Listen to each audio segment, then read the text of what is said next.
আসসালামু আলাইকুম, hello viewers. আজকে আমরা যে বিষয় নিয়ে কথা বলবো সেটা হচ্ছে স্কিন ক্যান্সার অথবা ত্বকের ক্যান্সার। এই স্কিন হচ্ছে আমাদের হিউম্যান বডি বা মানব দেহের সবচেয়ে বড় অঙ্গ। আমরা এটা সামনাসামনি দেখতে পাই। ফলে স্কিনের মধ্যে যদি এরকম কোনো অংশ ফুলে যায়, কোনো অংশ যদি কালো হয়ে যায়, দাগ পড়ে যায় অথবা হঠাৎ করে লালচে হয়ে যায়, আমরা নিজেরাই সেটা বুঝতে পারি যে এটা খারাপ হচ্ছে। তাহলে বলা চলে কি যে স্কিন ক্যান্সার হচ্ছে বা স্কিন টিউমার হচ্ছে এমন একটা জিনিস যেটা আমরা নিজেরাই আগে দেখতে বা বুঝতে পারবো এবং সেই অনুযায়ী চিকিৎসকের পরামর্শ নিতে পারবো।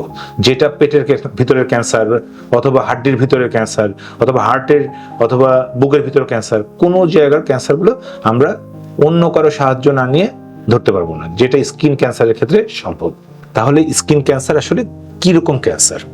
স্কিন ক্যান্সার সাধারণত 3 ধরনের ক্যান্সার আমরা স্কিন ক্যান্সার হিসেবে বলে থাকি। তার মধ্যে একটা হচ্ছে স্কোয়ামাস সেল কার্সিনোমা, 2 নম্বর হচ্ছে বেসাল সেল কার্সিনোমা, 3 নম্বর হচ্ছে মেলানোমা। স্কোয়ামাস সেল কার্সিনোমা হচ্ছে সবচেয়ে বেশি আমাদের শরীরের মধ্যে হয়। কেন? কারণ হচ্ছে আমাদের পুরো বডির যে স্কিন আছে তার মধ্যে বেশিরভাগ পার্টি হচ্ছে স্কোয়ামাস সেল দিয়ে তৈরি। সুতরাং স্কোয়ামাস সেল থেকে যে টিউমারটা বেশি তৈরি হবে সেটাই হচ্ছে স্কোয়ামাস সেল কার্সিনোমা। কি হয় স্কোয়ামাস সেল কার্সিনোমা? এটা কিভাবে আপনার কাছে প্রকাশ পেতে পারে?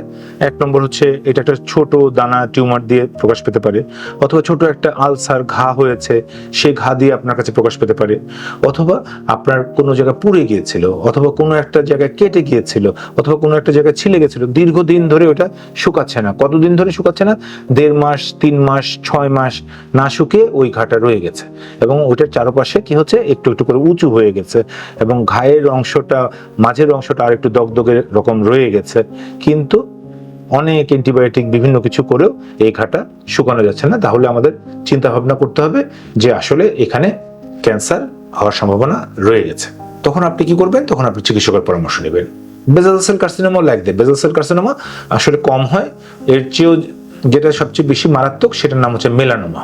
মেলানোমা কোত্থেকে তৈরি হয়? মেলানোসাইট থেকে। মেলানোসাইট মানে কি? আমাদের স্কিনের মধ্যে যে ত্বকের যে কালারটা তৈরি হয়, যে ব্ল্যাকিশ কালারটা তৈরি হয়, এটা যেটা প্রডিউস করে সেটা হচ্ছে মেলানোসাইট। এই মেলানোসাইটের যে টিউমার সেটাকে আমরা বলি মেলানোমা। মেলানোমা আসলে যখন হয় তখন আসলে ধরে নিতে হবে এটা ক্যান্সার পর্যায়ের মেলানোমা, তার মানে ম্যালিগন্যান্ট মেলানোমা। কি হয়?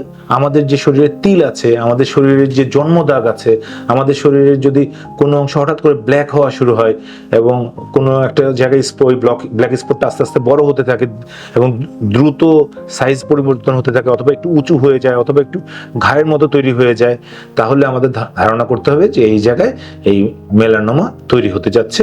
সেক্ষেত্রে অবশ্যই আপনি চিকিৎসকের পরামর্শ নেবেন এবং এই 3 ক্ষেত্রেই কিন্তু দারুণ সব চিকিৎসা আছে এবং এই চিকিৎসাগুলো স্কিন ক্যান্সার বিশেষজ্ঞ, স্কিন বিশেষজ্ঞ অথবা সার্জিক্যাল অনকোলজিস্ট যে কারো কাছে এসে আপনারা চিকিৎসা নিতে পারেন। ধন্যবাদ।